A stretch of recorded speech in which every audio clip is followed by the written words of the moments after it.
እንደሆነ መቼ እንዳወቅኩ ታውቃላችሁ? ፀጉሬን ለቅቄ እንዲህ ያልኩ ጊዜ ወዲያው ነበር ብዙ ሰዎች ያዩኝ።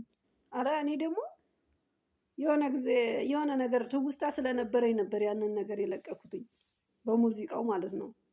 እና ከዛ እስኪ ሰው ካየልኝ አልኩኝ።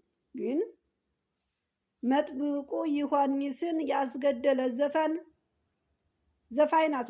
የመጥምቁ ዮሐንስን የዮሐንስን አንገት ለንጉሱ ሽልማት ስጠኝ አለችው።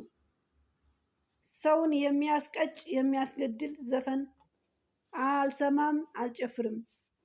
በዚህ ጉዳይ እናንተ ምን ትላላችሁ? ምን ትላላችሁ? እኔ ዘፈን ካቆምኩ በጣም ቆይቻለሁ። መስማት ራሱ ካቆምኩ ማለት ቆይቼ ነበረ። አንዳንዴ ቲክቶክ ላይ ሳንሸራትት ነው እንጂ ማለት ነው። ዘፈን አጋንንትን ይስባል። በተለይ በአጋንንት የተጠቃችሁ ሰዎች ማለት ነው። አጋንንት ያለባችሁ ሰዎች የምታውቁ ከሆናችሁ ማለት ነው ዘፈን እንዳትሰሙ፣ መዝሙር ስሙ። መዝሙር ስሙ። ብዙ ጊዜ ነው የታመሙ ብዙ ቦታ ላይ ተናግሬ የታመሙ ሰዎች በመንፈስ የሚጨነቁ ሰዎች፣ የተያዙ ሰዎች፣ እግራቸው እጃቸው የታሰሩ ሰዎች፣ በቤታቸው ያላቸው የሚያውቁ የገባቸው ሰዎች መዝሙር ከፍተው ነው ቀንም ሙሉ የሚውሉት።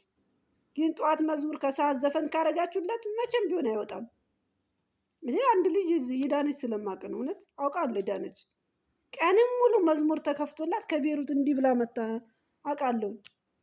ቀንም ሙሉ አንድ ቤት ውስጥ ግን እዚህ አሁን በከተማ ከሆነ ቤታችሁ ቅርብ ነው። አንዱ ጋር ዘፈን እዚህ ጋር መዝሙር ብከፍቶ እዚህ ጋር ዘፈን እየተዘፈነ ነው። በቃ እዛ ጋር ያለውን ይሰማል፣ እዚህ ጋር ያለውን ትቶ ማለት ነው።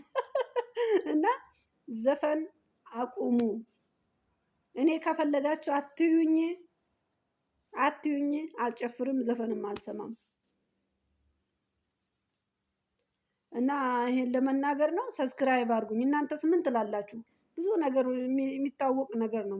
ዘፈን ምን እንደሆነ ማለት ነው።